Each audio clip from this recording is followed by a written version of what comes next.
Okay, today's lesson we are going to talk about writing quadratic equations using the vertex form. We are going to write an equation of quadratic functions given the vertex and another point on the graph of your parabola. You are going to write your final equation in vertex form, and then in the following lesson we're going to learn how to rewrite your equations from vertex form to standard form. So as you can see, the quadratic function in vertex form is written as y equals, you've got your a coefficient, and then parentheses squared, you have the difference of x and h plus k. So vertex form is really that quadratic equation where you have parentheses squared. So let's learn what these different pieces mean. So we all know the a coefficient. We've been working with that for several lessons, and that is going to tell you if your parabola opens up or down. Remember, if it's a positive a, it's going to open up. If it is a negative a coefficient, it's going to cause your parabola to open down. Now h, the number that is here in the parentheses squared, is going to be the x value of your vertex. So you're not going to have to do any math in this format to see your vertex point. And then the y value of your vertex is going to come from this number after the parentheses squared, and that is where k, that's what k is representing. So to write your vertex point, you are simply going to take your x value of the vertex and your y value of the vertex and write that ordered pair. Now it's important to note that the h is a negative here, that's why the subtraction sign is there, but when I write my h for my vertex point, it has to have a sign change. And the opposite is also true. So if this is x plus h, then this h value down here representing the x value has to be negative. So you've got to remember there's a sign change with h. There is not a sign change with the k value. Whatever this sign is of your y value for your vertex, it keeps that same value in the ordered pair.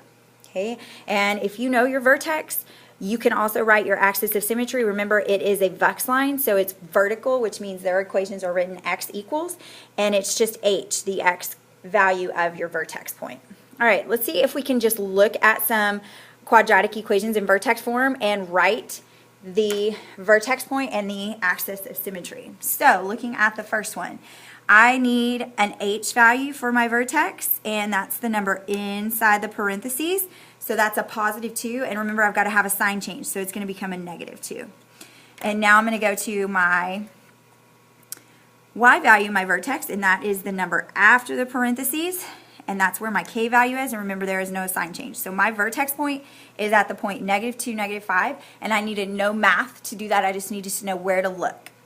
And my axis of symmetry, remember it is a VERTEX line, so it is vertical, which means it's an x equals equation, and I just need the x value of my vertex point, negative 2. So my axis of symmetry is going to be along that vertical line, x equals negative 2.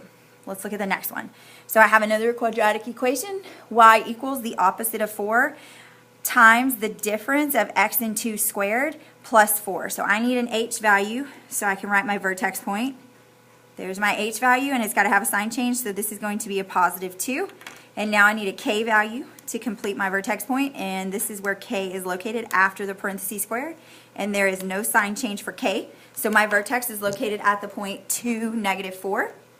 And for my axis of symmetry, it is a VERTEX line, so it's an x equals equation, and I need the x value of my vertex, so it's x equals 2. That is my axis of symmetry.